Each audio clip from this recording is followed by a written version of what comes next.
Somebody said, woo, all right, I like that. Woo. I try to wake up with that attitude sometimes, even though special person. It's a special evening though, I saw the movie last night. I thought it was amazing. Knowing the gentleman behind it, it's no surprise that geniuses is what they do.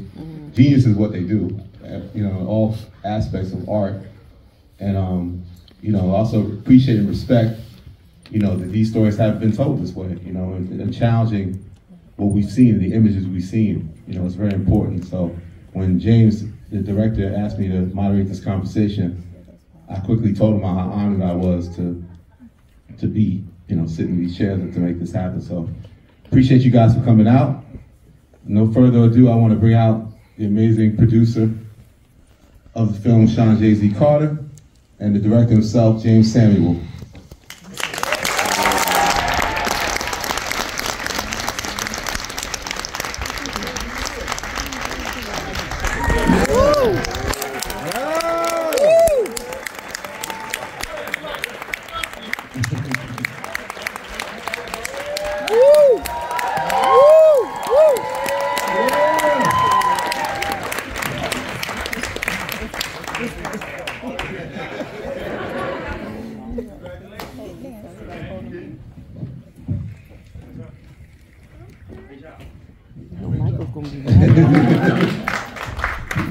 So Jeymes, some bright lights. Yes, that's bright lights. It's crazy, right? That's like a presidential. Yeah. Hello, guys. Hello. I can't see up there and down. I can see you guys. Is there any way we can dim it a little bit? Just a little bit so I can see. Just a little bit. And also, if anyone wants to pull out their phones and live stream, IG this joint. You know what I mean? This is straight history. This is straight history. Bootleggers, let the bootleggers go. Exactly. I'm Nigerian, so you know how that goes. I'll bootleg my own joint. Well, you definitely know that this movie was a journey for you, Jeymes. 2005, you first came up with the concept. 2017, you finally put it to paper. Yeah. Talk a little bit about why this story was so much in your passion to tell and the journey it took to get here. Well, growing up, we always watched, old school biblical epics with our parents. They were just always on the house. It's almost like you go in a black household, the two prerequisites is like a biblical epic around Easter and some white Jesus pictures, right? And we actually had a 3D white Jesus being crucified, like in the living room. This is crazy. So we walk out the living room, the 3D is follows. But I'm a lover, like Jay, we're just lovers of cinema, man, lovers of movies. And I love those biblical epics. But the thing is, like Ten Commandments. Ten Commandments, Quo Vadis, Samson and Delilah. I love the Robe, greatest story ever told. But the thing is, while I love the spectacle and the stories, the visual telling of them never looked like anyone or any place that I was familiar with, right? So even with regards to white people, I've never met a white person that looks like Charlton Heston. you know, Charlton Heston has a gruesome face. In Planet of the Apes, I'm telling the truth. In Planet of the Apes, where he's like, get your paws off me, you damn dirty ape. The ape is like, oh my God, you're actually being racist. You were just slaving you. So just the older you get, you wanna start telling stories that look like and resemble your experiences in your environment. You said it had never been done. 135 years of 135 years of moving image. Hollywood has never given us a film like this where you can find us reflected in those days, ever, in 135 years of moving image, not from Hollywood. And so around 2005, I came up with, okay, it's this thing, and I started just like odd like notes and songs, a particular song that I recorded 2005, 2006, Verinia was the only song. Then it was just like a distant idea. And then me and Jay, we got to the stage in our friendship where we were cooking cooking film, music, short films, this, that, and the other, while we were making Legacy for the 444. First round of applause for the 444. But I think while Jay was recording Legacy, I was around him a lot at that point because the food in his house is so delicious. You have to actually experience it yourself. And I think that was the time. And with Jay-Z? Yeah, I wrote the script, the Book of Clarence, and from there we were just ready to go with it as soon as we were finished with The Harder They Fall. Jay, what was your reaction when he first came to you with the concept of what you wanted to tell? By the way, we were living with this story as we were doing Harder They Fall. Yeah. Like we're living with the next project that we're working on currently. Go real hard. Yeah, and it's just like, it's like Monday we're talking Harder They Fall, Tuesday we're talking Book of Clarence, and then we're talking the next film, and et cetera, et cetera. So it didn't feel like one stopped and another one began. It felt like one continuous, like it feels now. It feels like one continuous conversation. People ask me what it's like to work with Jeymes. It's just like, oh, it's my brother, and we just talk, and we just create, and we laugh, and we eat at my house. Yeah. But you also tackle tough subjects, right? The Western, we don't see ourselves. The funny thing about that, sorry, cut you off, but that's a great question. The funny thing about that is the fact that we view them as tough subjects. What's tough about us being in the Western? We were absolutely there. I believe the term cowboy was created as a slur to black people. I think that's where the term comes from. From my research and my history, the term comes from, it was a slur, and obviously, like most things, we made it look so good. It's like, get that back. You know what I'm saying? So, it's just representation. We're just telling the proper story. When we told the story of Harder They Fall, it was a fictional story, but it's real characters. The names, Stagecoach Mary existed. Exactly. Rufus Buck, Nat Love. Baz Reeves is actually the original Lone Ranger. Yes, there's even nuggets in the film, Harder They Fall, where it says, you and your posse rode down on Rufus Buck. He was like, I did that by myself. Lone, one. The Lone Ranger. That became his nickname because he was known for going out by himself and bringing people to justice. Yeah. And then obviously that got whitewashed and replaced with this tale that we saw on TV that became popular. And it was like we were written out of that story. Yeah. And obviously we existed. Yeah, actually, I asked you this question the other day. When's the first time we saw black people on the big or small screen? When's the first? When did we arrive? Do you guys know? Somebody said Sanford or something. Sanford. I mean, like in the long form, not like sitcom. Amos and Andy. Gone with the Wind. Addie McDaniel. I think it was Roots. Oh, we said Roots. It might have been Roots. Was the first thing we felt was an event and was promotion and marketing, and was like presented to us in America. Like it was on ABC. It was like every other week, and it was just like. And the time frame on that was late 70s, 77. So 77, and it dealt with what year? Like slavery around which year? Yeah, and we existed way before that. It's like we arrived on the scene of slavery. We predate slavery. Yeah. So for us, these are not tough subjects. It's like, no, accurate subject. Let's paint the picture in the correct way. Everyone was there. It's just like we were excluded. Like you'll see a Western and you'll see, Asian people just like either in the back, doing the laundry, or they own like the opium house. It's like, it's crazy. Like that's not the existence of, it's just not accurate. Yeah. So for us to go back and like paint this picture correctly, I just was really speaking to that. It's not, we don't tackle tough subjects. We just say, we love this story. This is a great story to tell.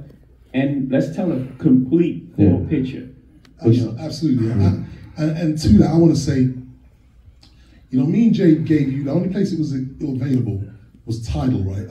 In 2013 or something. this short film. It was like a precursor to The Harder They Fall. It's called They Die by Dawn. It was a short film that I wrote and directed. It starred Michael K. Williams, Giancarlo Esposito, Isaiah Washington. It was like a proof of concept, right?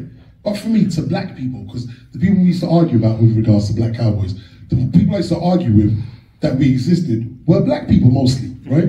So I wanted to do this short film to shut everyone up. But here's how profound it is, and here's how much we need to tell these stories. I think it was the New York Post, literally 2 weeks ago, done an article, a huge article on Bass Reeves, and they interviewed his great-great-grandson, right?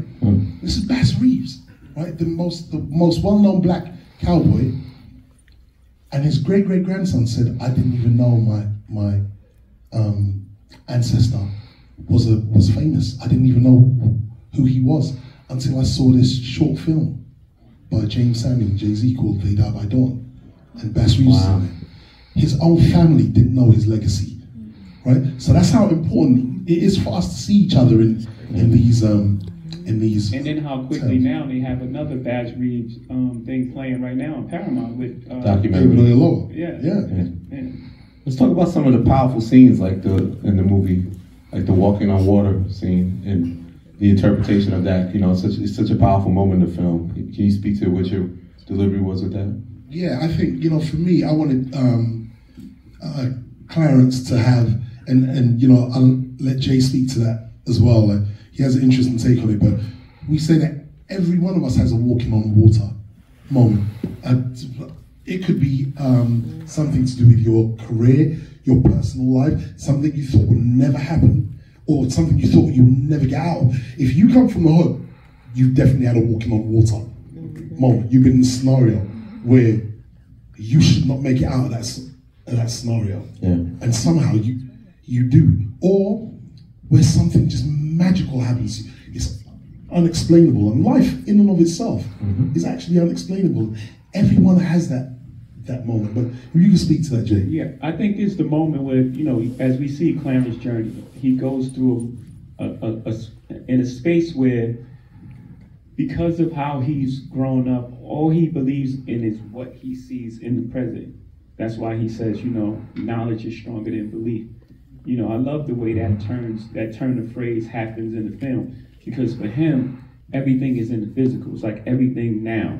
He's in control of everything. He goes in the street. He loses the races. He sells his Langham weed. You know what I mean? Like, so everything for him is tangible. He can't see past and beyond that. And his mom is sick. And, then he gets to this point where he has to believe in something bigger than himself. He doesn't understand or know, what it is, right? But he has to believe, and he has this walk on water moment. And like we're saying, everyone has that. I've had many of them where it's like, or even like coincidences that you like sit around, you're like, man, I was just talking about that today, and this happened, and this person knew that person, and now this is where I am. I'm sure you've had that in your career where it's like, one more day and I wouldn't have been here. Yesterday that would have happened. I had that, dead presidents, 3 shots close range, never touched me, divine intervention. This is a little harsh, but this is my experience. If someone is this close to you and they're shooting at you and nothing touched you, you have to believe in something else, right? It has to be something. It's like, what just happened here? Yeah. So in that moment, it's a metaphor for Clarence. His moment where it's like, oh, he has to believe in something else, and then the story turns on itself, and you see now Clarence has this faith, and now he's saying, no, I don't believe, I know. Because he knows, like, I can't walk on water, I can't even swim. It's like, that's not supposed to happen. He knows that's not supposed to happen, Speaking of Lakeith, I think you said, James, if he didn't take the role, it wasn't going to happen. Lakeith Stanfield, man, is amazing.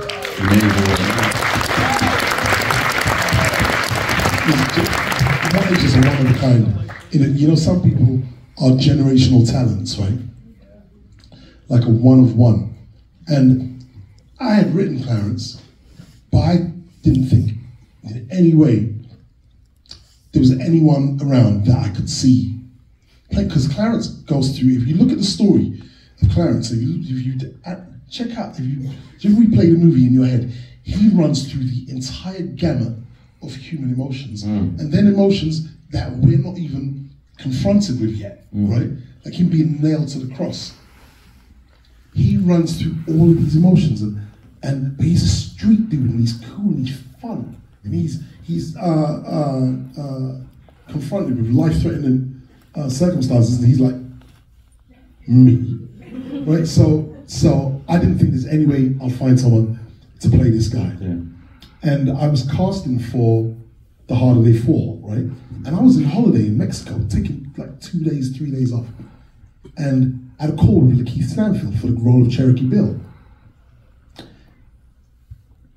And he was talking, and you know, by then we know Atlanta and Sorry to Bother You and this and that, but we know, you know, kind of one side of Lakeith.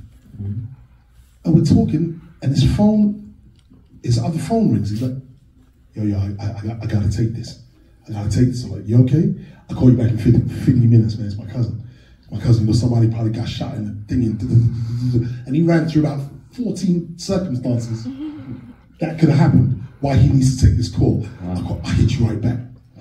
He put down the phone. When he ran through those circumstances, the personality that he was before, all the personalities that I've seen, and then the personality that he was just talking about, like being worried and stuff. I saw Clarence. He put the phone down. I called my sister Tanya in London. Hey, yo, Tanya. What? I found Clarence.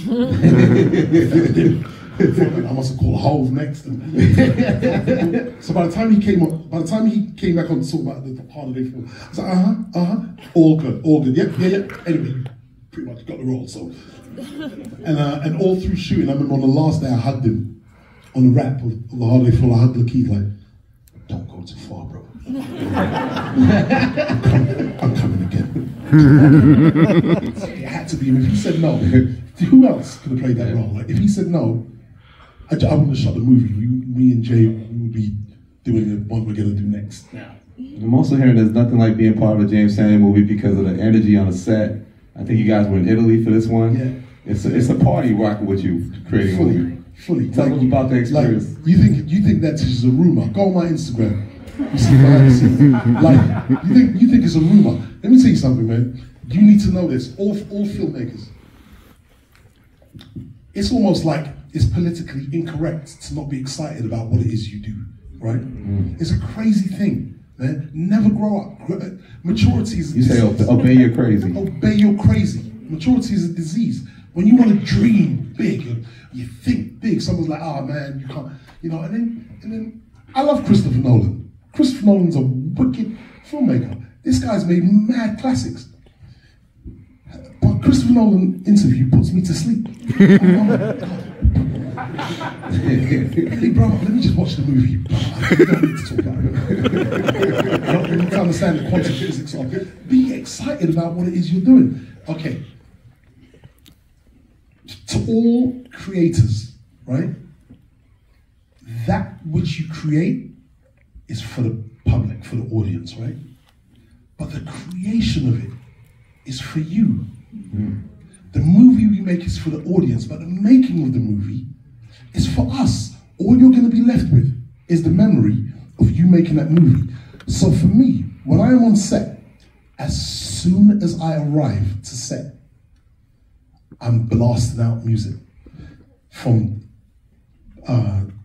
first shot to rap at the end of the day. If we're shooting nights, I'm blasting out music. My sound team are instructed to rig the entire place I'm in with speakers, and you see how unifying it is when you're working with people and you're being able to just jam out and just have you allow everyone to be seen and felt and heard. If I have like if I have a 5 minute break, that just turns into a music video. Especially when you're making a biblical epic with all black people. You know how much rhythm we got? in the Harder They Fall, we had a night scene and Jim Beckwith and his guns and this and that. But we had to sit around while they're rigging the lights in the middle of a forest. So you got all these black people. Yeah. That's some of the coolest people in the world. Just sitting around and cold. You're nuts. Where's my speaker? Bam. Quick sidebar, we ain't got a lot of time. One time, the sound guy came. Well, look, you have to turn this. You remember The Holiday Falls, my debut movie. Yeah. He said, you have to turn this music down. What? Music lower. Would you like a slap, young brother? Then he said, no, look, Jeymes, I'm sorry, but we're doing explosives. It's when the wagon blows up in Redwood, right? When they blow up Idris's money. We're doing the explosive scene, Jeymes, and we just have to hear to rig it right. Like, okay. But don't come in so excitable next time. When you black people, just approach us nice and calm and just ask me nicely. It's when you tell us to turn the music down, not coming like, turn the music down. Anyway, I turned the music down so they can rig it properly. Elliot, when that explosion went off, I'd never done an explosion before in a movie. And that tish was like, the ground shook. It was an explosion. I was like, oh my God, I needed to not be playing music. But my point is, all my sets are super lively because it's a celebration of us. Yeah, being a musician yourself, Jay, like, let's speak to James's uses of music. I mean, this guy's a maniac. He writes and scores the movie at the same time. Like, what's your take on his prowess in terms of like the utilization of music in his films? I think that, a lot of times when people make films, when magic happens is when you pass it off to someone else and they really understand your vision, right? You have typically, this guy writes, directs, and scores, right? Et cetera. But typically someone writes, another person directs, and then you give someone else to do the score, right? And when you get those things right, because now they're going through different people, you have a good movie. Because all these things are happening simultaneously, it's like a different experience. Everything is just, the songs are being written before the film, the scenes are being shot. That doesn't happen. That's why it feels so real and so honest and so true, because it's coming from one source. It's all coming from one place, and it just feels natural, and it's special, by the way, to James's to give him his flowers. Like, it's a special thing to have someone who speaks so many different languages. It's like speaking different languages, and he speaks, audio as well as visual, very well, and very few people can do that. Yeah. So.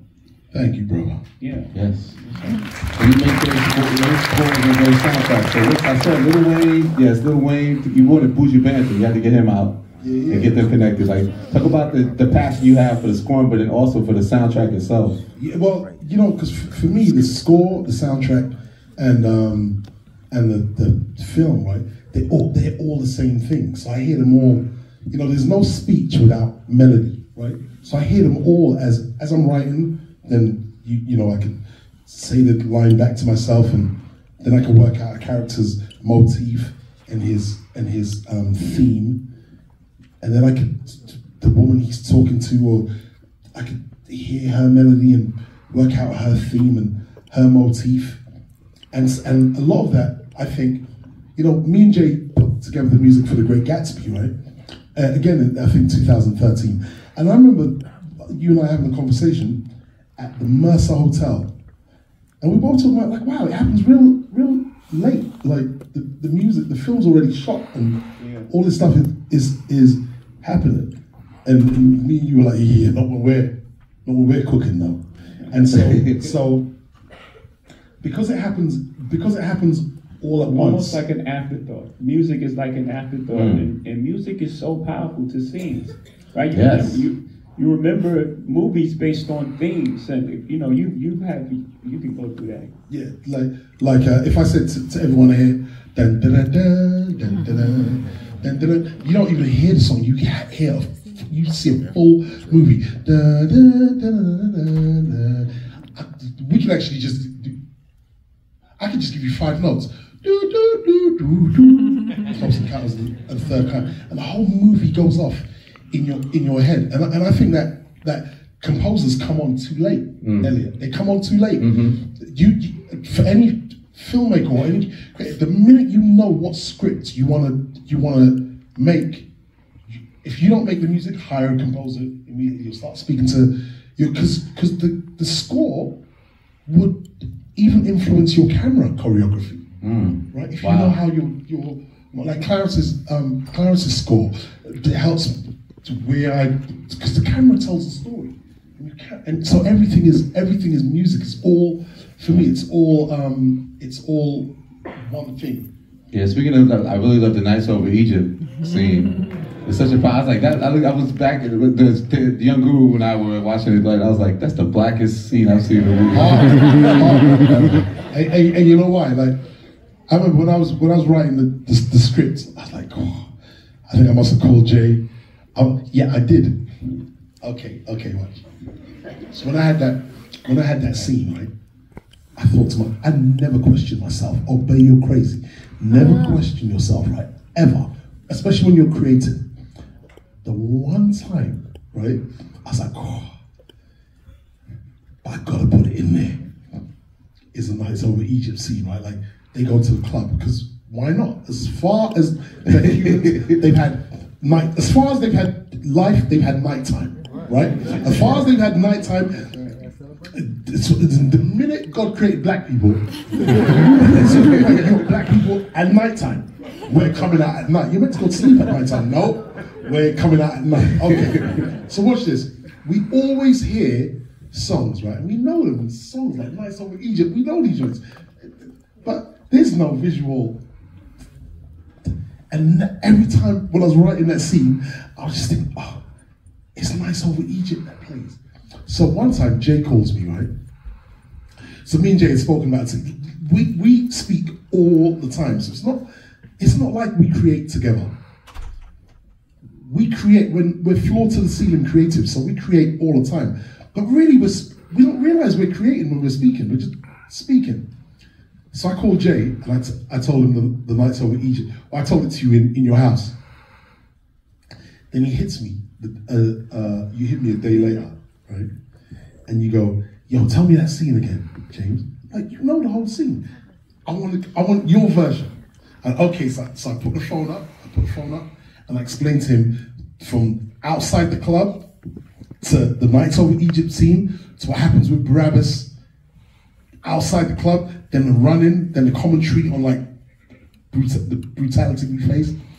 And just as I got to the punchline, and he holds the Roman up and says, Jay's phone dies. Now wait. You don't understand how much of an unusual thing this is. Nothing dies around, no battery dies around Jay-Z.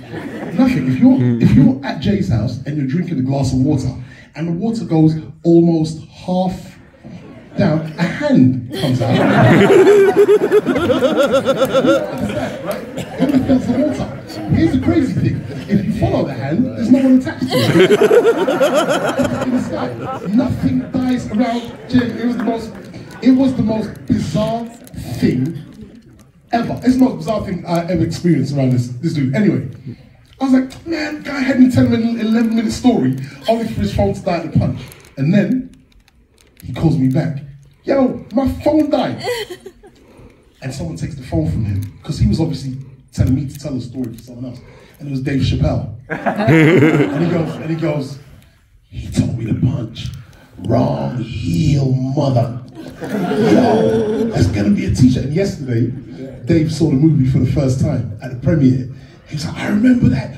And when you told me that scene and the phone died, Nights Over Egypt. So to see it all come, is a long way to answer the question, but I had to put Nights Over Egypt in there, man. I had to. And it also answers the question of, like, again, we're not just sitting around, like, this is what we're doing, we're working today. Yeah. It's like we're working on it in real time and sharing it with people, and it's like a lifestyle. It's a lifestyle. It's a lifestyle. It's who we are as creatives. Yeah. And same with the music and the score and the songs, and, you know what I mean? Where do we get that soundtrack? On the 12th. Let me say something, man. That soundtrack. Why you That soundtrack. Wait till the movie. That soundtrack. Give the audience credit, I mean. That soundtrack go hard. There's a 9-minute song from Jay-Z and another special guest in there. Ooh. I mean, they've been sitting through here. Give it to them, man. Why you holding it? Why you holding it? Don't deprive the people. It's so deep. You got D'Angelo and Jay-Z on the same. Like 9 minutes, 33 seconds of absolute soulful biblical bliss. You got, like, the soundtrack is look, man, the Harder They Fall soundtrack was the dopest soundtrack on the planet. Like, it won every award that wasn't racist. I'm at home like, oh, you guys just being racist again. And now for the next joint. And the Book of Clarence soundtrack. I'm going to say something, right, just quickly, just with regards to the music and film. No matter how great the music and film partnership is, right, it's like a relay. It's like a relay. And then you have to, as Jay said, you find the correct person, you pass the baton to them. The best partnership is, let's say, John Williams and Spielberg, or John Williams and George Lucas, or Sergio Leone and Ennio Morricone, right? Where you have like a guy, he didn't have money for orchestra in his first film, so he'll just take an electric guitar and voices. Ding, ding, ding, ding, ding, ding, ding, ding, ding, ding, ding, ding, ha, ha, ha, ding, ha, ding, ding, ding, ding, ding. It's just genius. But I can always feel where the baton is passed from director to musician. I can always feel it. Like, just, it's beautiful. It's a beautiful passing. It's the only way to do it. I can feel where the baton is passed.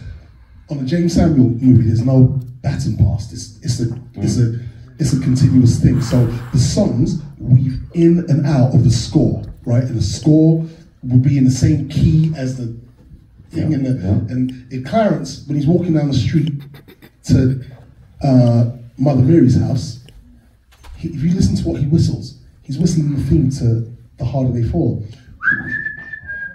Oh, this must be our house. Like, there's no baton being passed. It's just one continuous circle of sound, visual sound. Right? Yeah. It's a beautiful thing. But the soundtrack's dropping soon. It's hard. You and D'Angelo? A couple words on that joint? I mean, got you back in the booth. You deserve this. You're welcome. You're welcome. I think we wrap it up, right? We'll do a couple Q&As with the fans. You got 1 or 2 questions before we get out of here? Okay, great. See ya. Okay. Okay. Got the Emma, you heard? So he's got the paper out, okay. Thank you. Hello, my name is Justin Fuller. I am a Morehouse College graduate from Marietta, Georgia. Bars.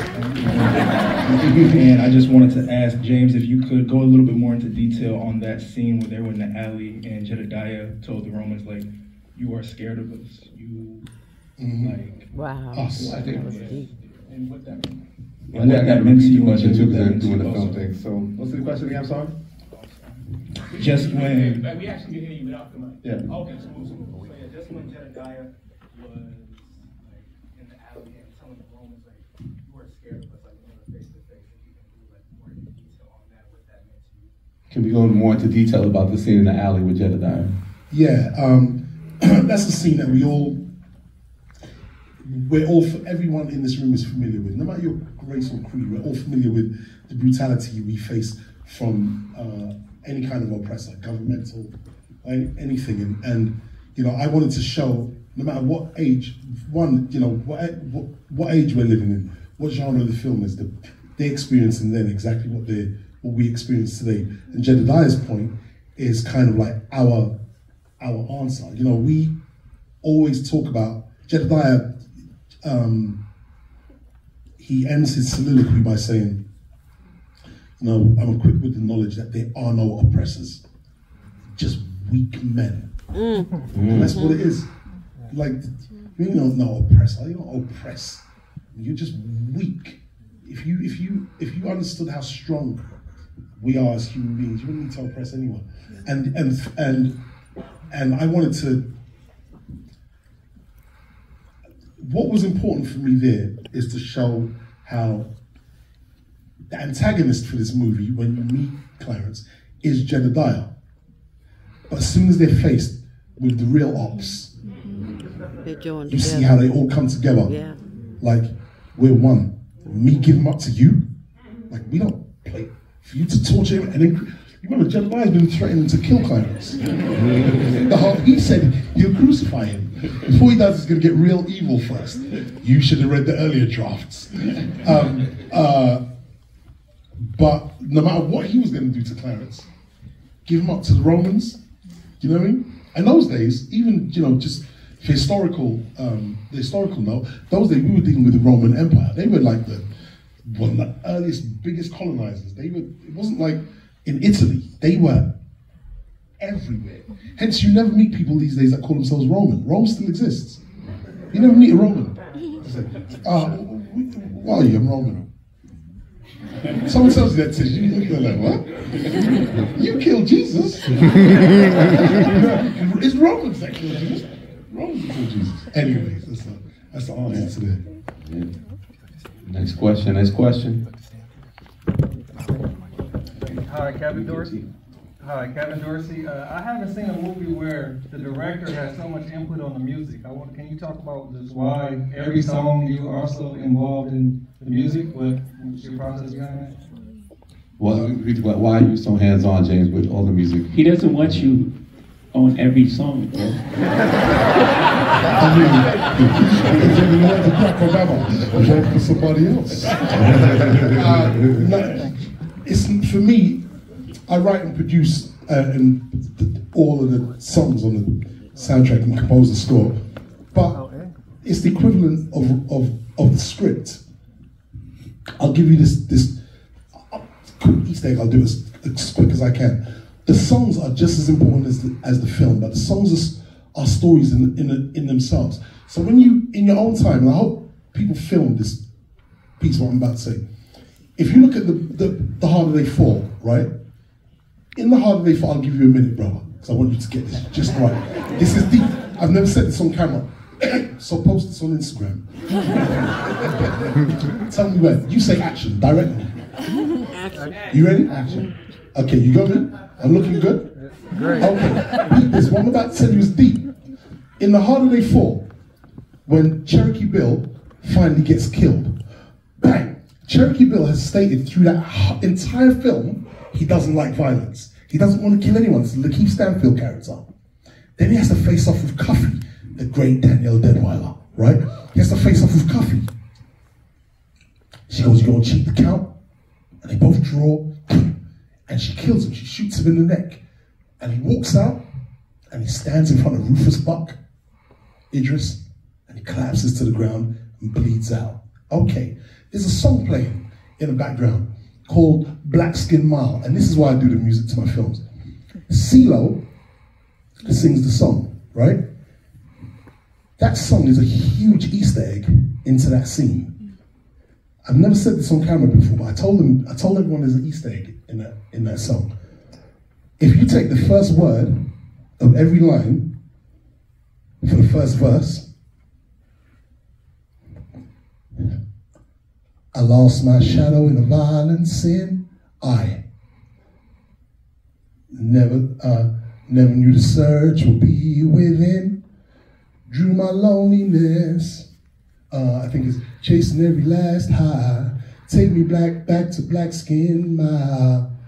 I thought my karma would be my fate. I never saw the sun until it was too late. Drew a picture of my only desire. Take me back. I never drew. Cherokee Bill doesn't draw against Cuffy.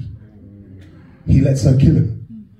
Now you never get songs that speak to the movie in the way they should. If everything is one, the songs should be a movie in themselves, and the only place you get that is in Jeymes Samuel film.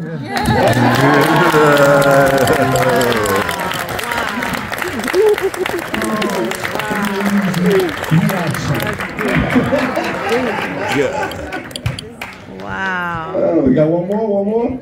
Go boy. We get you. I'll have to repeat what you say also once you do it, but let's go. Okay, most definitely. So, my name is Jarrell Miller. I'm from the Bay Area. I'm a masterful actor. I'm a masterful actor, so I would love to audition for. Shoot your shot, bro. She did like this. From the logo. You shot a shot from the logo, okay. My question is, what was the significance of Clarence being resurrected by Jesus at the end of the movie? Someone who first did not believe. Yes. What was the significance of Clarence being resurrected by Jesus? But for me, Clarence is a person that finds faith, right? You know, it's important. Matthew 24:5. You know, because a lot of people see the teaser for this movie and were yelling blasphemy. So we released the longer trailer and then we thought, oh, it's not. I'm at home like, do you people even read the books you claim to? Matthew 24:5, Jesus himself says, many will come saying that I am the Christ, and they will lead many astray. Now, you can read that in two ways. Many will come saying that I am the Christ, meaning me and not Jesus, or saying that he's the Christ. But the operative part of what he's saying is they would lead many astray. In Jesus' lifetime, there was like 300 people running around saying they're the Messiah, Simon the Sorcerer. This is a thing. And Clarence, Jay said something to me once, and it really resonated. You said, you know, Jeymes, Clarence would have, because we caught this stuff, we're speaking all the time, he said, Clarence would have probably had faith if it wasn't for his brother and the way that his brother abandoned his. Would you speak to that, Jay? Yeah, you know how, you know, people act out things through, based on, right? First thing, if you go to therapy, they blame it on your mother, right? It's your upbringing, right, that affects how you deal and how you interpret things that happen to you in life, right? The way you react to something is based on your personal situations, right? So for Clarence, because his brother, and even in the Bible, they say, you know, you have to leave your family for Jesus. His family, his mother was sick, so he's really mad at his brother. So that's how he's acting out. There's no Jesus. There's nobody. He's really talking to his brother. He's talking to his brother, saying, "You following this man around, and our mom was sick." Like he's really upset. That's the resentment there. So it's a deep thing, and you know, Thomas was Didymus. If you just do a quick Google search, doubting Thomas, the apostle, was a twin. But the Bible doesn't speak about his twin brother or sister, like was a twin. The twin is disregarded even in the book. So Clarence didn't have faith, like many of us growing up in the hood. You're given it and then you question it. Pray to God so long that we atheists and you know, just based on your such situations. Like you wake up one day, you know, every day these things are going on. Your brother got killed, your uncle got killed. You know, it's testing your faith. You know, and you know, Clarence is young, so his faith can be tested really easily and quickly until he finds a reason to believe in something. You know, at some point he finds, you know, through whatever journey. Like, people expect us to be born and understand these things. We have to learn these things. We have to read. We have to explore. We have to read. We have to learn a bit about Buddhism. We have to learn a bit about Muslim religion. I mean, if we're doing it right. You can't just learn about your religion and just say, if you're not doing this exactly the way we do it, it's blasphemous. How so? You don't even know. You don't know anything outside of your own religion until you explore. And once you explore, then you say, okay, these set of things, you know, resonate with me. And this is what I believe in. And then when I have a conversation with the next person, we test those beliefs. Exactly. It's almost like you can't even have the conversation without Yeah. Without sparking and everyone. It's a real thing. You're giving this religion because we suffer so much, especially being being black in Western civilization. We suffer so much, and our parents go through so much, and the only thing they have is the Bible, right? So they teach us these stories, and we believe them as kids. But you get to a certain age where you question, Mummy, so you're saying Jonah was alive for 40 days in the whale's mouth? Yeah, but not all the stories, but they're written as literal stories, Ma. Then you need to go through something where life has to prove to me that this is real, that this is factual. Life has to prove to me where this is no longer belief, it's knowledge, right? And Clarence, and he goes through that, but then, and in the end, in his story, he believes in the Messiah. He believes it to be true, and he sees his life as a miracle and everything around him, and his mistakes and his purpose. You know what I mean? So was the resurrection the complete circle, like the ending? I think what he's asking. The resurrection for Clarence isn't. I suppose the resurrection for Clarence is his complete circle, right? And kind of is our complete circle, his resurrection. We all need to be resurrected at some point. We all go through that point where a side of us dies, and when we lose someone, and next minute, whatever your light is, sometimes you need it shone on you, whether it's Jesus, whether it's whatever your religion is, I think. Okay, final question. Third time's the charm. What you guys cooking up? What's the next feature from you guys? Any hints?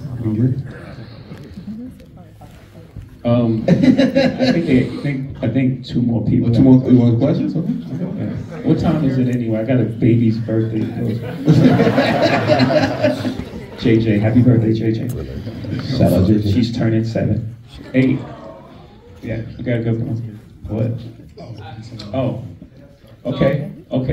We gonna. You can go next because he has a Rock Nation hat. He goes first. First, I just gotta say this is an incredible day. Having you here, Jay. So thanks to my man for inviting me. But the question I actually wanted to ask is, I wanted both your interpretations of the scene where the homeless man, obviously Jesus does the miracle for him and gives him the coins out of his hands, and he goes and gets cleaned up. When he comes out, the way people viewed him and looked at him, now that he's all cleaned up, I would like you to kind of walk through how you saw that and what the perception that we had at that time and we have today, and how he wasn't the actual person, but he was viewed that way. So I'd love to hear your guys' take. What are both your interpretations of the scene with the homeless man? I got it. I think. I'm so sorry. That was so disrespectful. I know him really well, so it's not like it's like. Are we ruining our friendship right now? I said sorry in front of all these people. Sidebar, before you repeat the question, sidebar. Jay does this thing, right? When you're talking to him, sometimes he goes, "Sorry to interject." But and then start talking like, well, if you're sorry to interject, why are you? He actually leads with the apology. What are both your interpretations? I had. You have to repeat it for the live thing. I have to repeat the question. Then you can Okay, I'm sorry. I thought we were talking. What are both your interpretations of the scene with the homeless man? James. Go. No, you go, Jay. You go. We all know those. Sorry to interject.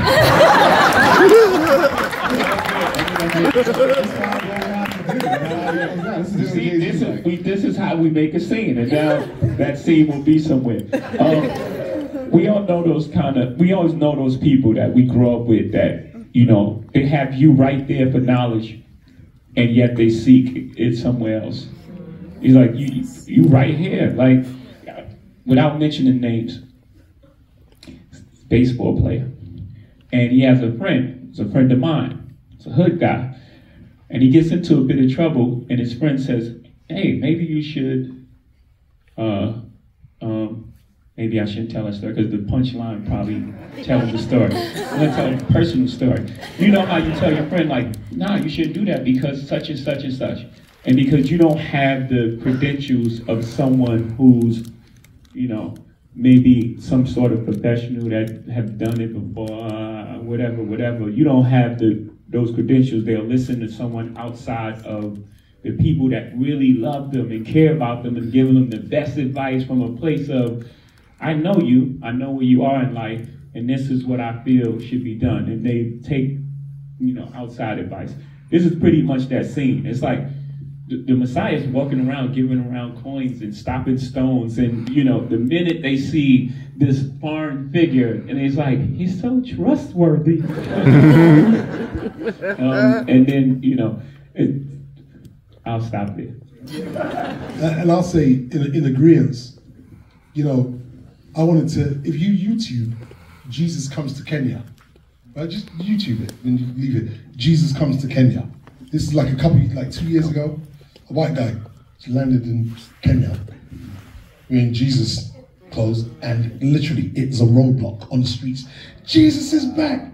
Jesus is back! And it always fascinated me that, you know, obviously we know the origin of the story, you know, with the white Jesus painting and imagery, but it also always fascinated me our foreparents, like, you know, our parents and our grandparents, and their parents, like, willingness to hold on to that imagery, that image of Jesus, like Jesus, so to speak.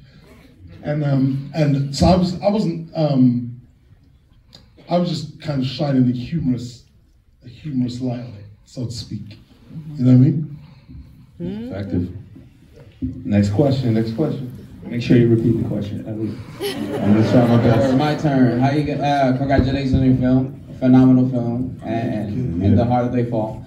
My question is, as a creator, right? We live in a world with so much distractions. So I want to know, like, what is your process to stay focused and writing and creating such a masterpiece that you have here? Jeymes, what is your process in avoiding distractions, your creations? How do you do that? I'm actually scared to start talking. Okay. A friend of mine told me a long time ago, Max Newsom, his name is, he's a writer. He said, you know, Jeymes, writing is not the difficult thing. Preparing the environment in which to write is. Like, you need your routines, but we are floor to the ceiling creatives, right? The minute we wake up to the moment we go to sleep, we're creating. I've always said that everyone has their tells. When you're speaking to Jay, he has a tell. Like, his brain starts making music of a scenario. That music is like business, this and that. But you see Jay's face start doing this when you're talking to him. He starts locking in, and when he locks in, he goes, sorry to interrupt. And then he'll tell you what the plan is, right? But his brain would have, like, made a constellation out of something you wouldn't have even thought was an astrological chart, so to speak. That's a bar. There you go. This stuff. And because we are always creative, but I think as a creator, you still need to work out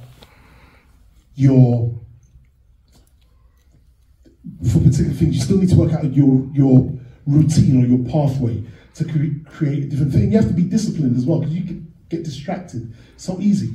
I don't love the sun, right? I don't love the sun, because I knew that when I don't experience writer's block, because writer's block was a luxury we couldn't afford. We were writers on the block. And when we were on the block, right, the only way out was either you're going to the pen or you have to go to the pen. You know those ones? It's too many bars. So when the sun shines, I just used to find myself wasting time. You'd be on the wall and with your friends and girls and this and that and the other. Whereas rain, it's just so beautiful to me because it just means creativity, and I'll get stuff done, and I'll get myself out of the hood. And I've always loved the rain more than the sun. And someone asked me last week, why? You can't even hear the sun. You can't hear the sun. You can hear the rain. The rain makes music.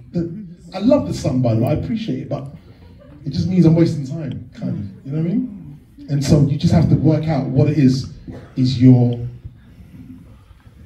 environment to create. Thank you, brother. Pardon me. Controlling fella. How you feel, Hope? What we doing next? I think he wants to ask a question. I think we should go after this one book, okay? And please make it, these last two right here. 1, 2, bang, bang. See? I'm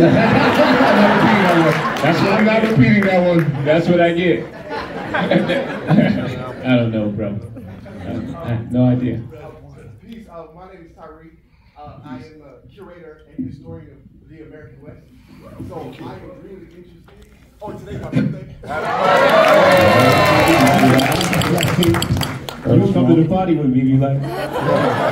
That'd be strange. She's 8. Not a good joke at this time. A lot's going on in the world. Not to make life. Go ahead, Tyree. What's cracking? I would let you know, like, when did you all fall in love with the American West and Western as a genre?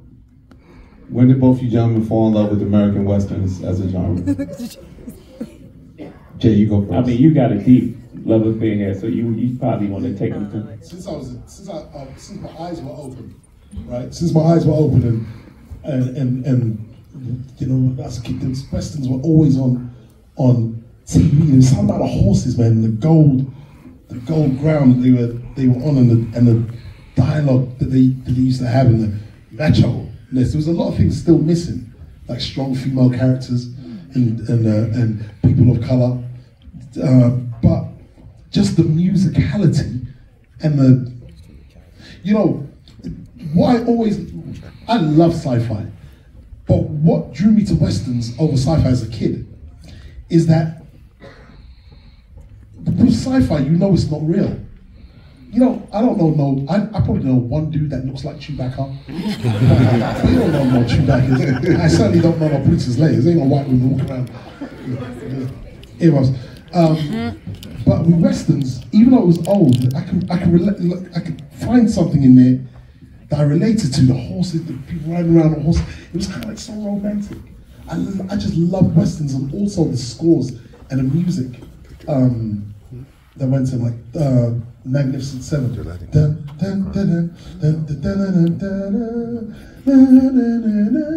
With Yul Brynner, I'll be damned. I don't think so. Like just bars after bars, and the musicality, and they just awesome. But same with, like, you know, Bible movies, the biblical epics, and all that. I just used to love westerns, man. Like America, you guys have done a great. You guys got great PR, man. You know what I mean? How you promote yourselves to the world, and also the white folks in America really got some great PR. How 1 in 4 cowboys were black, right? But white people were called cow hands, right? But you guys would just take the name cowboy, make all the cowboys put like Ennio Morricone over it, and give us these joints. And wow, it's really amazing. You take Bass Reeves into Lone Ranger. But you know, even Italians used to experience, with Ennio Morricone and Sergio Leone, they call them spaghetti westerns. That was just Hollywood hating on the Italians, not knowing that guy Sergio Leone is going to change the way everyone shoots cinema. His usage of wides, his landscape photography, his usage of music, and the way we all composers approach music now. Now we'll utilize voices in a way we didn't. Imagine making a score and your theme is that's some G tish. So there's everything about them I love. Oh shit. They were on Channel 7. Afternoons, Saturday afternoons. Yeah, exactly. Yeah, we love them. Okay, guys, I really have to go wrap it up. I appreciate all you guys for being here.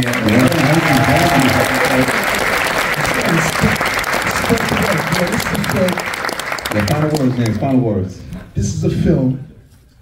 You know, from me to you, right? We're all storytellers here. All of us. We're gonna go home. We're gonna tell stories. We're all storytellers, and you know, for anything you're doing in life, from me to you, I always say, obey your crazy, right? Obey your crazy. But just with regards to this film, the first film footage was made in 1888. It was 6 seconds. It was called Roundhay Garden Scene. They realized if you put these photos together, it moves. It's an illusion, right? And since that illusion was made, up until 2024, right? That's now 136 years of the moving image. We have never had anything like the Book of Clarence. Anything like the Book of Clarence. Even Jesus Christ Superstar, the only black person in it was Judas. Like, that's what you're giving us? So, you know, the Book of Clarence is a really important film that we, as Jay said earlier, we deserve. We deserve to, everyone, not just black people, everyone, we deserve to see an environment that we're all familiar with, right? And just with regards to original storytelling, celebrating cinema, and celebrating the moving image, you know, the Book of Clarence is a monumental piece. I know that's not necessarily the politically correct thing for the director and writer to say, but it's that dope a movie. So I want you to spread the word, and the feeling that we've had today, I want you to you know, pay it forward, man, and tweet, Twitch, TikTok, all the things beginning with T, and IG. and let them know, you know what I mean? Congratulations, James. Congratulations.